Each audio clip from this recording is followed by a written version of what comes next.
changed our group of people on our right here, the candidates, and we've also changed some of our students on the left. So we're going to start with Amy now, and she's going to ask the first question. What are your views on employing overseas workers to perform the roles that could be undertaken by local people with the same qualifications and experience? Candidate Turner. So, I'm sure you're probably aware of this already, but we have something called the TC program here, which brings technical cooperation posts to the island. And the original intent of the system was that we'd bring people over who would then share their experiences, train up their local replacement, and then when they leave at the end of their 3 or 5 year contract, there would be a local person in post ready to go. We perhaps seem to have lost sight of that a little bit in the TC system, and so I think the main thing we need to do is move back to that, is an idea that when we do bring people out, it's to train somebody locally to share their knowledge and experiences and make sure that we can put a local person in post by the time they're ready to go. Okay. Candidate Alec. Thank you for the question. Thank you. Welcome. For me, succession plan is a must. If we don't use our own natural resources we got here, which is oil, then it'd be just like you go overseas, you come back, and then you leave. The other people come here, they do 3 years. You don't really see what they do, but they've done the job, but we don't have no benefit from this here. So for me, is that we need to train all the youngsters up to take these spots and then get rid of TC posts. Please. I've been asking for this for a while in my former life, and I can see that we have the credentials here, we have the people here, we have the fire in our bellies here, that we can do these jobs ourselves. We just need to be given the chance. So we have a TC pot, but Jack's don't want to let us have, so those ask him to give it to us so we can hire our own people. Thank you. Candidate Beard. Thank you, Amy. I think, firstly, I just want to add on to what Andrew was saying about the TC post. I think what we should be doing is making sure that we get the outcomes out of those TC posts and the skills that they provide to the island that is needed, but also the passing on of that baton to local staff. And sometimes that might not happen in your first term, so in your 2 to 3 year period might take 2 skilled individuals or TC posts to get to that point. But after that, succession planning needs to take place, and it needs to be looked at, which is one of the items on my agenda, is to make sure that we sort out the pay differential that is being created on this island. And we make sure that that pay disparity gets looked at immediately, because I think what is happening right now is there's lots of people leaving because of the remuneration and the disparity in that. So I think that needs to be high on the agenda of a new government. Thank you. Candidate Baldwin. I thank you for the question. It has been an aim of mine, really, to have all senior posts filled by saints, and I have realised that some of those are very difficult to fill. Many of the TC roles are senior professional roles, i.e. doctors, surgeons and so on, and even if we do have 1 or 2 potential saints who may achieve surgeon doctor levels, it's never going to fill the quota that we need. So we'll always require TC posts, I feel, but there's positive ways of looking at that as well. Each of those posts give you an ambitious route for your career paths to follow. So I'm not saying it should be impossible for saints, because I think we should all encourage saints to achieve the best they can, but some of those TC posts are, I feel, certainly inevitable for the next 20-odd years. Thank you. Any supplementary questions? Do you think the contracts of expats should be extended?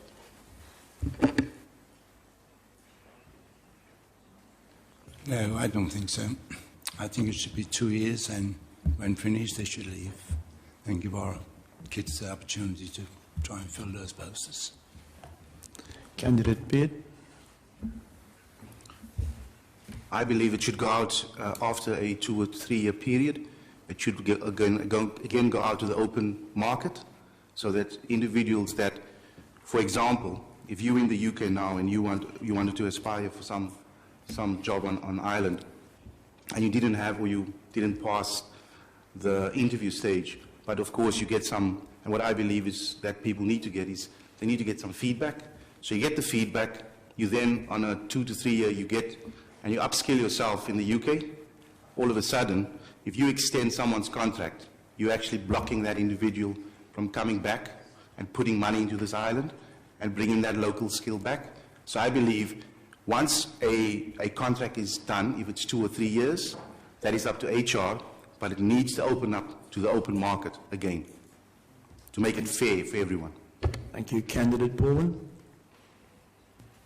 I think continuity is important, particularly in senior management roles, and I do believe that many of the visitors would like to come and stay, but I do think it should be made a prerequisite that should they have a skill that we are dependent upon, that they take it at a local wage. So I believe that if you do extend the TC contract, you don't extend the salary levels that go with that. Candidate Turner? I think it's highly dependent on the kind of TC contract you're talking about. Again, if the whole idea is that it's a training program, then certain jobs, they take longer to train than others. So it should be highly dependent on what the person is coming out here to train a local person to do. That being said, continuity is a big thing. You know, we've quite often seen the problem where we've had a particular officer start a project, and halfway through the project's implementation phase, they leave, and it gets, frankly, abandoned, and the new person come in has a completely different idea of how to solve the particular issue they were tackling. So it has to vary on a case-by-case basis as to, obviously, all of those problems go away once you've got the post localised, and you'll have that local person in post, hopefully, for a very, very long time. Thank you. Candidate Thomas? Thank you very much. I agree with some of the candidates here today with 2 or 3 years and then move on. As I know some saints, they got the same certificates as these guys, but they don't get the opportunity to get a job. When they do get a job, the pay wage is different to what theirs are. And in my heart, I believe that saints should be fast, not second or last. Thank you very much. Thank you. Can we call on Callum for the next question? What are your views on immigration to increase the resident population? Candidate Turner? So it depends on what you're talking about in terms of immigration. I think our biggest target has to be returning saints. We have so many bright, highly qualified saints who are living overseas, and we could be benefiting from these people. These people, most of them want to come home. They want to live at home, but they can't because they want to build houses. They want to have that financial security to be able to start a family. So ideally, we should be creating an environment where saints want to return home, where they can live comfortably when they do return home, where they can build their house, where they can raise their families. And that would go a long way to solving our labour market shortages and I think a number of other sort of social problems that are arising from young people being left behind as their parents go overseas to work, which is happening more and more frequently now. So the big target has to be returning saints. Yeah. Candidate Beard? Beard? Sorry. So I think when you're talking about immigration, I'm going to disagree with Andrew on this one. I think locals returning, they are fine. They should be able to come back with no issues. I think if I'm understanding, and when we're looking at immigration, we're looking at those that would have to go through the immigration ordinance and applications for getting and staying on St Helena. And I think that in that element, I think we need to make sure that when we're going through the process, we also need to look at the demographic of this island. And right now, we have quite an aged population, and the younger generation is very small, the numbers. So to increase population, we have to look at immigration, but we also have to be careful that it doesn't become a burden to the government coffers or funds. So we need to be really analytical at looking at what we do and when we do it. And we need to make sure that we protect the locals on the island, as well as making sure that we allow for those wanting to return to have that capability to do that. And we also need to remember that one of the main issues around immigration is the land availability. So we need to have serious plans around that for the future. Thank you. Candidate Alec? One of the things I would try to do is get our saints to return here, and our pay structure got to reflect that as well. Because if you come from overseas and you earn £70,000, you come here and you earn £7,000, it ain't no comparison. So that's why people don't want to come back here.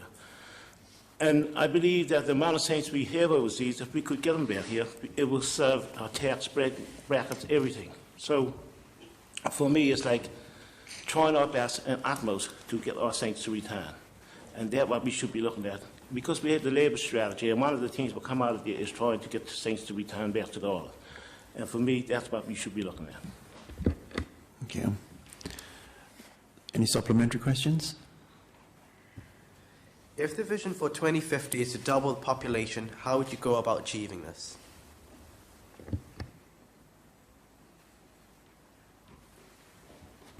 Candidate Alec? Give more incentives to people to have more children. I think that's the only way you can do it. Right now, the pay for having a child is quite low.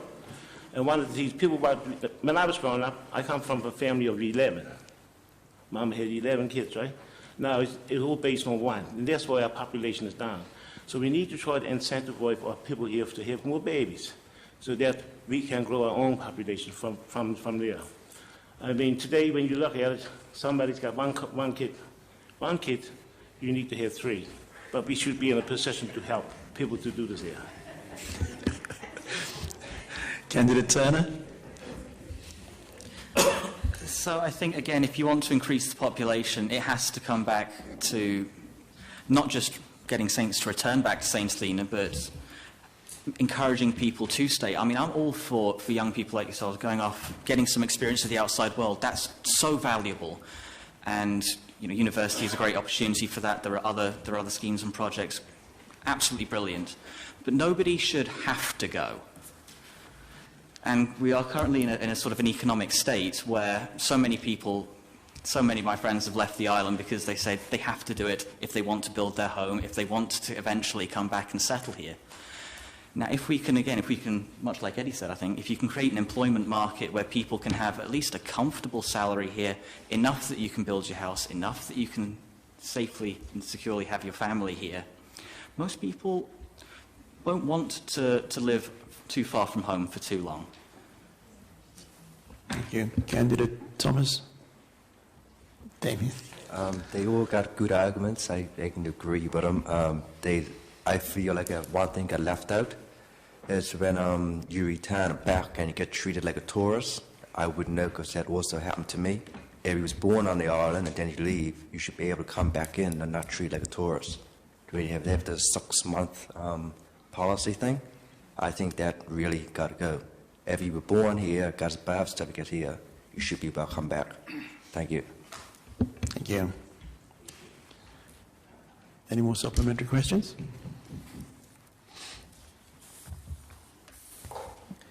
So, assuming the 2050 vision is achieved, what do you think this will achieve in our infrastructure?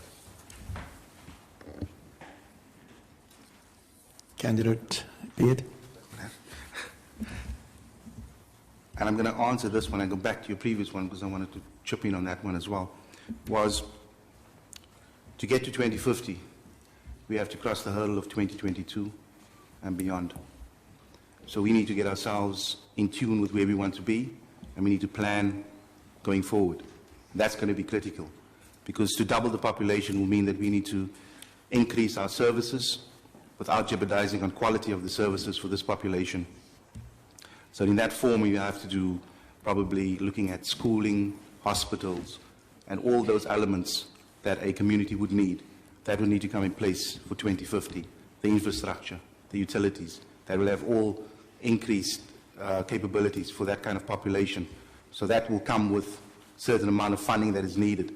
So we need to have a very stringent plan in place to get to a point that we don't disadvantage our population that we have now, and going forward to build on an increased population, which inevitably is all about improving the economic lifestyle of everybody on the island. Thank you. Candidate Turner? So one of the things you have to look at, particularly from an infrastructure and, as Clint said, services point of view, is if you have artificial growth, i.e. you have a huge influx of immigrants very quickly, then you also very quickly have to build extended hospital facilities, road networks, because they're all going to need to drive and move about places. So your infrastructure's got to grow just as fast. Now, one of the advantages, of course, of bringing people back and retaining people, our own people, Saints, naturally, is that that growth is perhaps a little slower, but it's more stable and it's more sustainable. Because at that point, you can grow your hospital with them. You can grow the nose network as it is. You don't need to spend huge amounts of money upgrading the infrastructure on year one. You can grow with the population. Thank you. Can we ask Pascal for the next question? What incentives would you put in place to encourage our generation to stay on the island? The first one, I would say, to give you a decent wage. That would be the first one. Have some really good incentives for you to say, and that would be one of them. And have more easier times in the workplace where people can really relax and get their ideas across. One of the things that I've seen in my lifetime is that when we get 17, 18, we just want to move away from here. I could go to the Falklands and clean toilet bowls for like a couple £1,000 a month. Why would I want to stay? So we have to come up with a better incentive. And for me, one of it is our pay structure. Because we have other officers who own £70,000, and we as the locals only on 7, so we need to upgrade that. If we want you to work hard and study, we need to pay you for your services. And one of their ways is to upgrade your pay structure. Yep. Candidate Turner? I think I'd like to build just a little bit on what Eddie said there, because I remember it wasn't very long ago I was sitting trying to make the same decision you guys are making now as to should I stay or should I go, and I chose to stay. But it's not an easy decision to make because, again, we all have the shared vision. We all want to have a nice car, to have a nice house, to raise a family one day. That's not really a realistic dream at the moment unless you're prepared to go and work on the Falklands, work overseas and bring money back with you. So, again, it's about making sure that you can follow those goals without having to leave.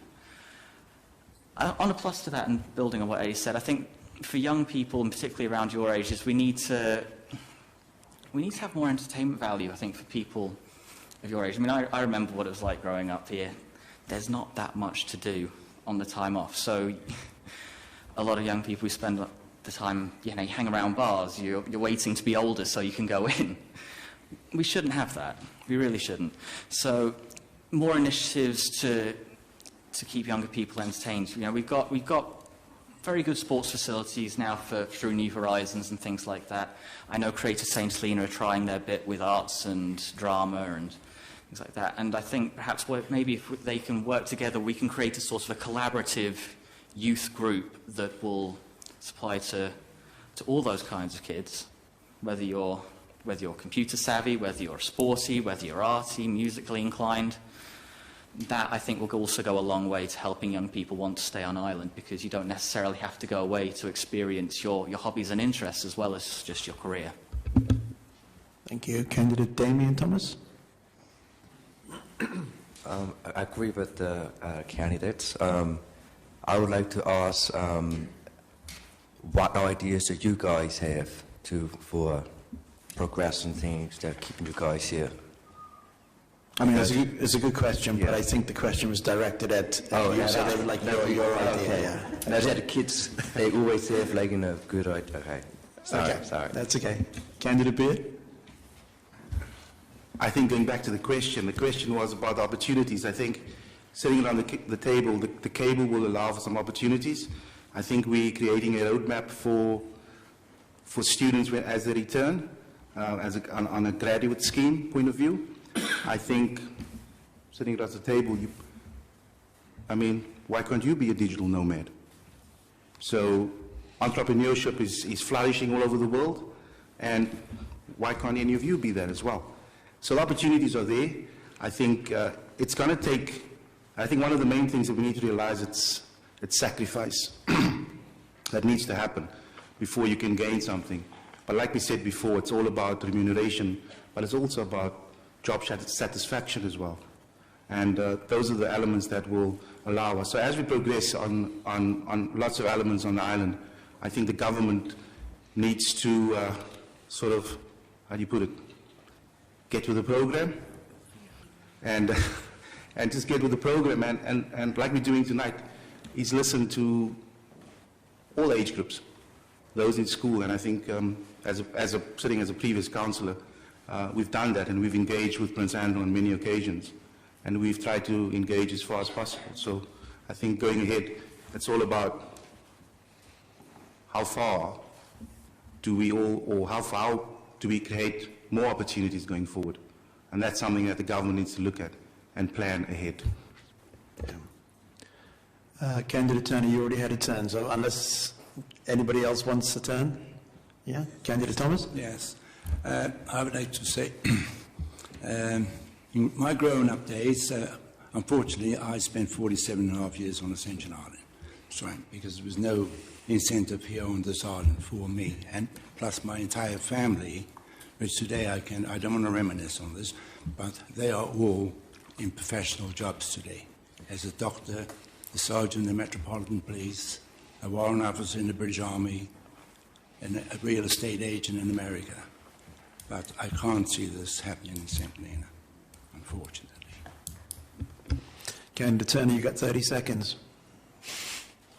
All I'd just like to add on, because I think it's something we haven't perhaps touched on and should have done, is that a lot of it is about keeping you guys involved as well in every decision that's made. I know the frustrations of not being involved in the future of your island, and it's a lot to ask people to come back to an island they haven't had the say in. Thank you. Any supplementary questions, Pascal? Luke? What are your views on jobs for life?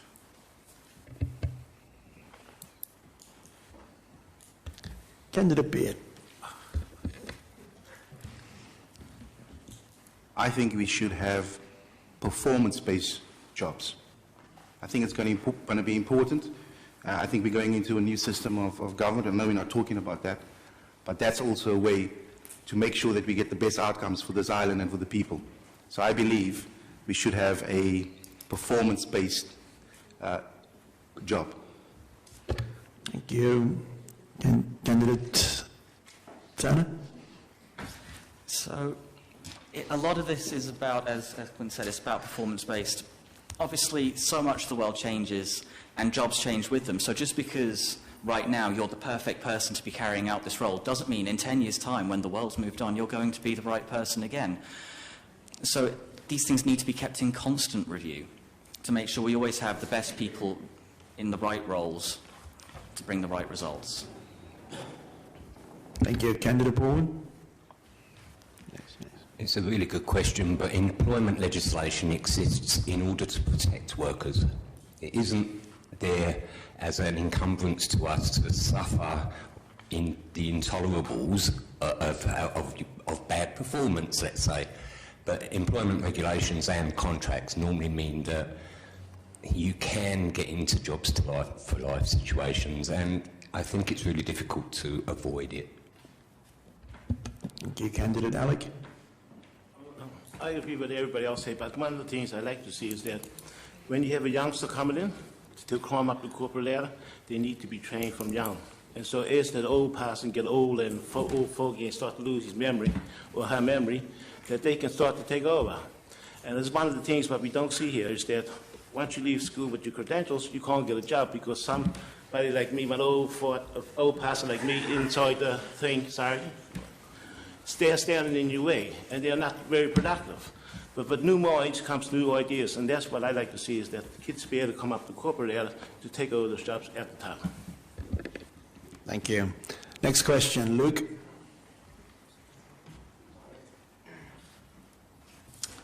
Right now, we currently struggle to get an appointment with like special health services like an optician or like a cardiologist, etc., how would you ensure that this is prioritized?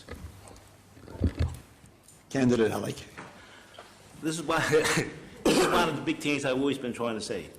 We keep spending money to send people overseas to get their medical treatment or whatever else. It's about time that we bring the machines here with the necessary people to train our own staff. It is something that we need to spend money on fast, but in the long run it will benefit us. So if we keep continuing to send the money overseas, it goes away from the island.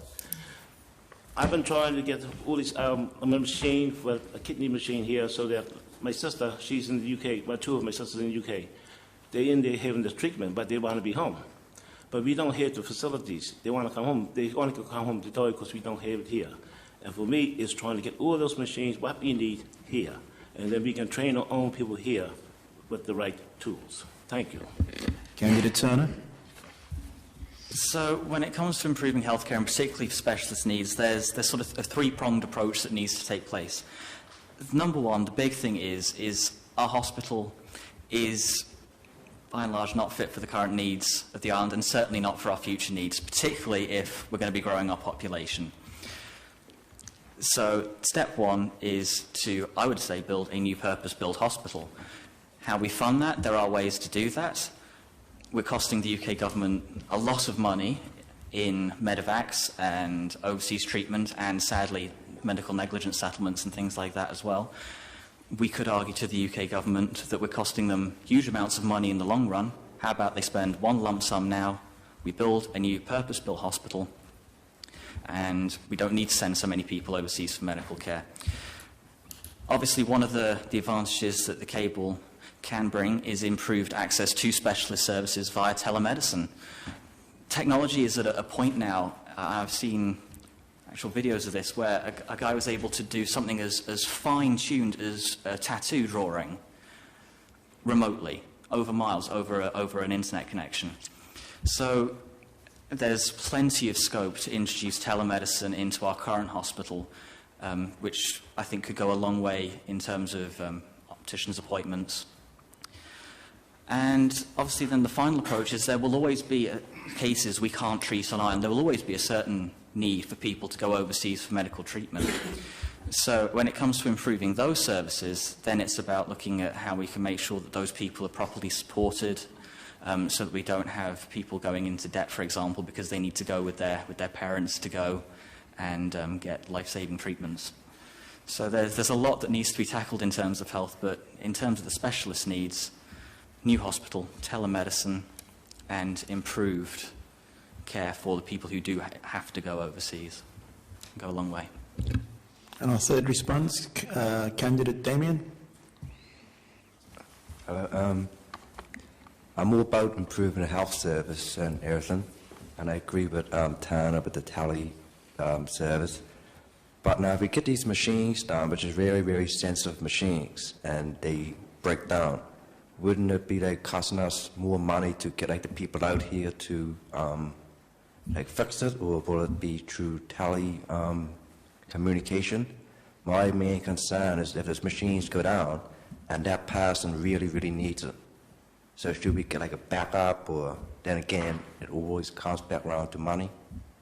Thank you. Okay. Thank you. That's the third. We will give Candidate Baldwin 30 seconds. It's very short, Derek, but it all comes down to prioritisation. Just about in every government department, you need to prioritise your spend. Specialist medical care needs to be valued on that basis. Thank you. Can we, Pascal, you got another supplementary, yeah? Back to the question I asked before. How would you go about changing the pay structure? We're just going to allow one response on this. So, the vast majority of St Helena's money comes from the UK. That financial aid settlement, we're very much under the impression that it's not going to get any bigger anytime soon. So it's about, we need to look at the pot of money we get and how we can make that go as far as we can. Now, we need to look at our private sector for that. They are experts in stretching every penny as far as it can go. Once you start looking at government the same way, where you're looking at how you make every penny go as far as it goes, you generate savings because you're not wasting money. You're not spending money unnecessarily. And from that, then you can start to look at how much you can increase pay salaries from those savings. Okay, thank you. And fifth question, Zach. What are your views on legalizing marijuana?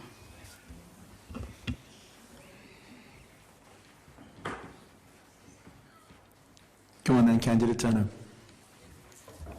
It's a very difficult issue to come around, and for me, we need to have a discussion openly and locally about what we're comfortable with when it comes to drug use. We need to find our own way in the world, because we can look at what the UK does, we can look at what South Africa does, we can look at what the US is doing, but at the end of the day, this is our island. We need to find our own solution to this one. We need to talk openly as a community about what we are comfortable with. And only at that point can you start to look at maybe, should we be legalizing, should we not? It has to be our own solution. Candidate Baldwin. I think there are many ways to look at this. Legalising it may not necessarily be the first step, but decriminalising it would be a major step. I don't see any reason why it is criminal. I come from London. It's decriminalised there and has been for at least 25 years now. Equally, there may actually be financial benefits if we can exploit the medical market in cannabis, and we all know that St Helena needs money. So I think there could easily be benefits that are related to cannabis. There could equally be downfalls, but if that only requires one specialist hire, it might be financially viable. Candidate Alec. I think that one of the things, if we go for medical marijuana, that would really bring some good money to our island. Our geographical position puts us in the right place for growing just about anything. And the medical marijuana, even though you can get it from everywhere else in the world, you never get the same quality as here.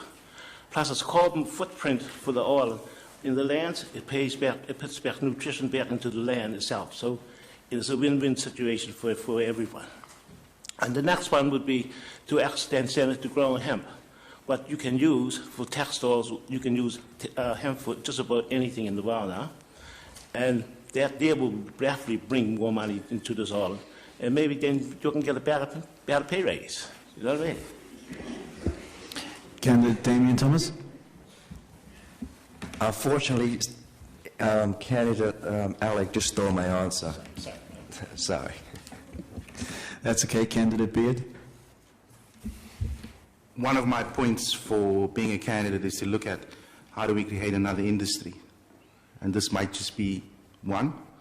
And I think what needs to happen is we probably need to go out to further consultation and debate about this. I think it's going to be important. It could be an economic booster if done correctly, but it could be damaging if not done correctly.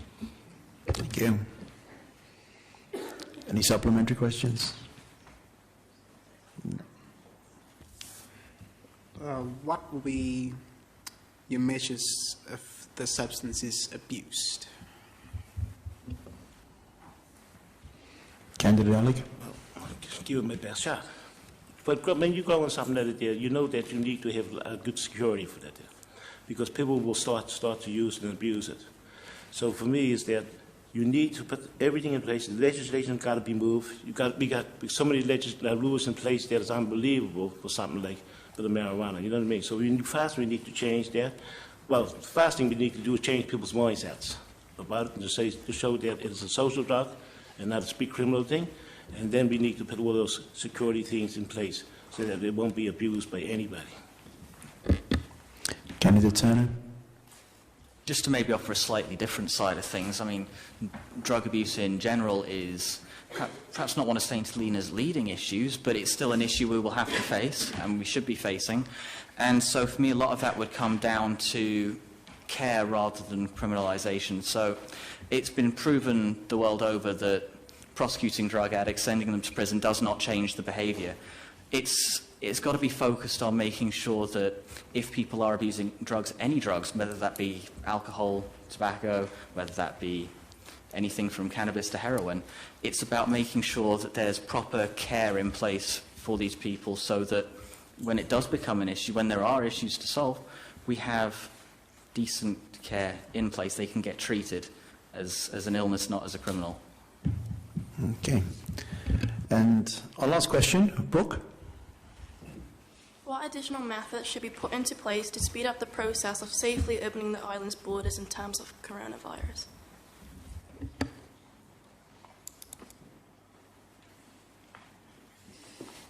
Candidate Pilet. I think so far we've done a good job. I think we've used science, we've used the measures that were put in place. And I think going forward, I think we'll have to look at all those measures again. And for me, I believe there was an argument about creating a roadmap going forward. I think it's pertinent that we created that roadmap because there's lots of locals that want to return on holiday to visit family. And we need to ascertain at that specific point in time what the conditions are in the world, and we need to understand how the vaccination scheme is working, is someone double vaccinated, or we need to look at all that aspects before we make any decisions, because to me, one thing that will happen here is whenever anyone comes here, and I'm going to just refer to the tourists, they'll come here, but one of the main assets that we have is people. And if that virus, and we don't use correct measures, you know, how are we going to have friendly people on the streets?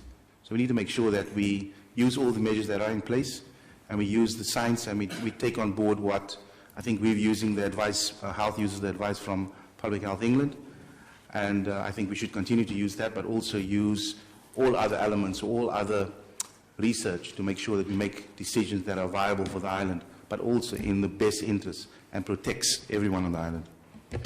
Candidate Turner.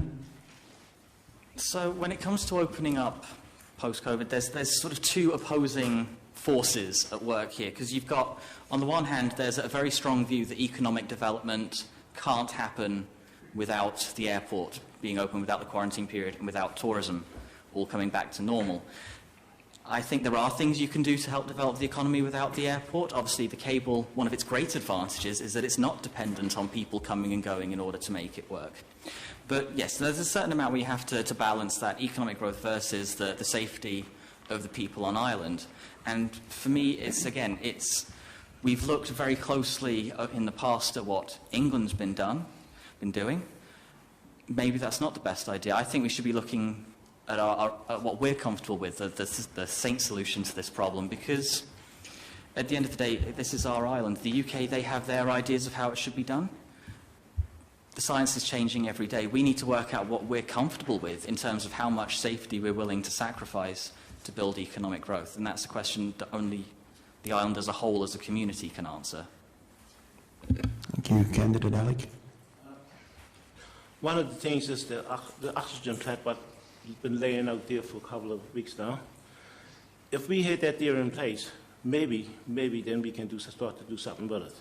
But until we have something really substantive in place, like that oxygen plant, I don't want to open up yet. I want to make sure that we got all the other safeguards in place. And if we do, I will need to have that kind of equipment in place for me to change my mind. Because right from the very go, when the COVID-19 come up and what it could do, it frightened the hell out of me. Because I suffer from emphysema. It's a lung disease. And if I ever get it, then you won't see Eddie no more, because I'll be gone.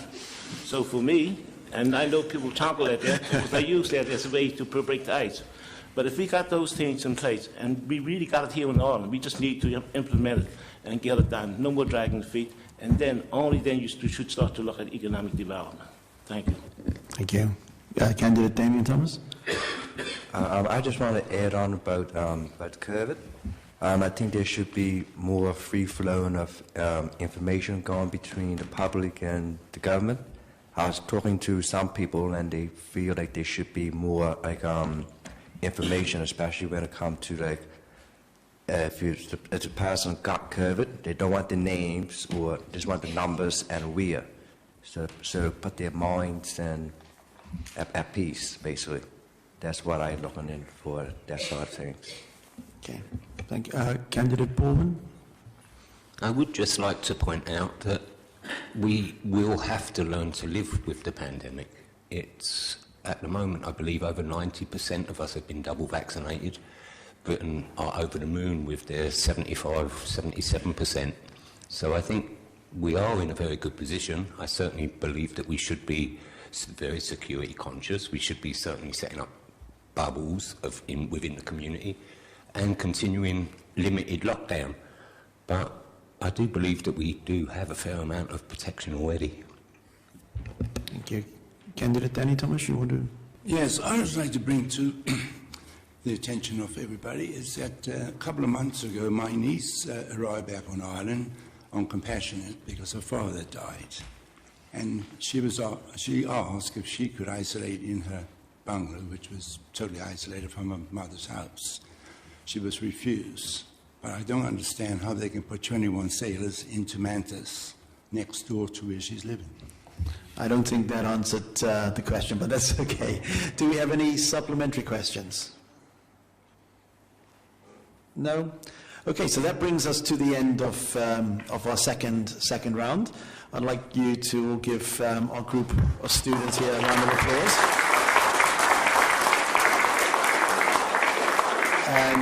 And likewise, a round of applause for our candidates who volunteered to come here tonight.